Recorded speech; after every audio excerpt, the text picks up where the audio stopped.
Olá a todos! Nessa noite estamos começando mais um Podiologia. E hoje, para a nossa entrevista de hoje, estamos com a Grazi e vamos falar sobre o tema antropologia. Começando com a primeira pergunta. Grazi, para você, o que é antropologia? Bom, é o estudo do ser humano em si e um aprofundamento na mente e na sua personalidade.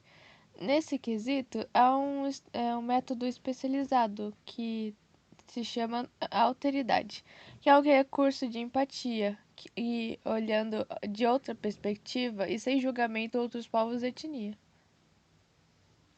Ok, perfeito. Interessante. Tá, agora a próxima pergunta que eu vou lhe fazer.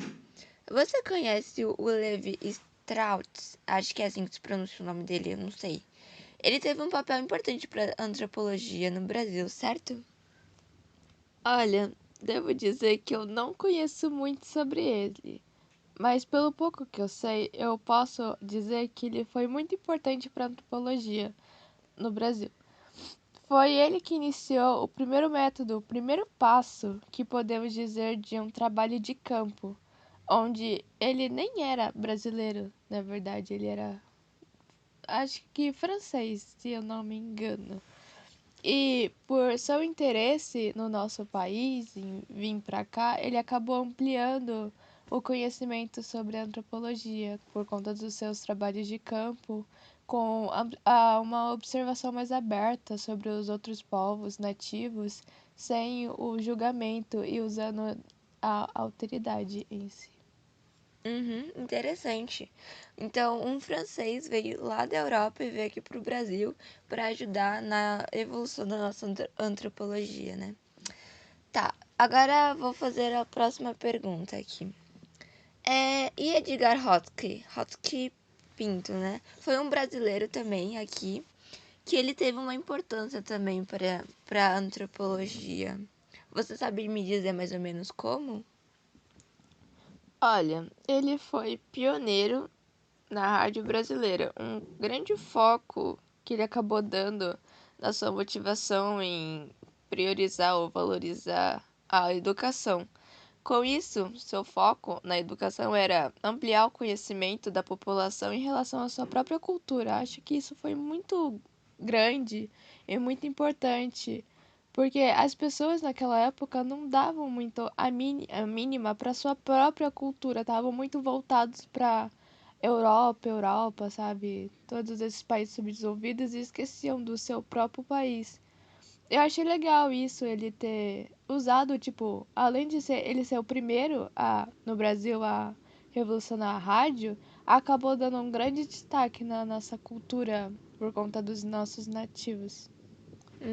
É interessante e importante de se pensar, né? Tá bom, agora, infelizmente, para encerrar o nosso podcast com essa última pergunta e também importante, né? Que é uma pergunta de reflexão. Observando tudo isso que falamos, você teria uma consideração final sobre esse tema? Hum, bom, pela conversa que foi dando andamento, creio eu que a população, nós em si, estudantes ou pessoas no geral, devemos, como cidadãos brasileiros, ahn, destacar ou ter mais conhecimento da nossa própria cultura e ou de outros povos, se for do nosso interesse, mas sem o julgamento ou tipo e conhecer já com uma predisposição do que eles são, sabe? Sem mente aberta, porque isso não é conhecimento, isso é achar uma brecha para algum julgamento. Eu acho que a gente devia pensar mais sobre o que a gente lê e sobre qual é a nossa opinião sobre as coisas. É verdade. Eu creio que a gente também tem que olhar as pessoas à nossa volta com mais empatia, né? Usando o método até da antropologia, né? A alteridade, se colocar no lugar daquele povo, daquelas pessoas, né? Sem julgar antes de conhecer e antes mesmo também, mesmo de conhecer, não julgar por elas serem diferentes da gente, né? E tudo mais. Isso é uma coisa que a antropologia nos ensina, né? Ajudar também com isso a sermos pessoas melhores e melhorar talvez no futuro a nossa sociedade e tudo mais, né? Bem, então chegamos ao fim, infelizmente, deste podcast. Espero que todos tenham gostado e boa noite a todos. Tchau para todos.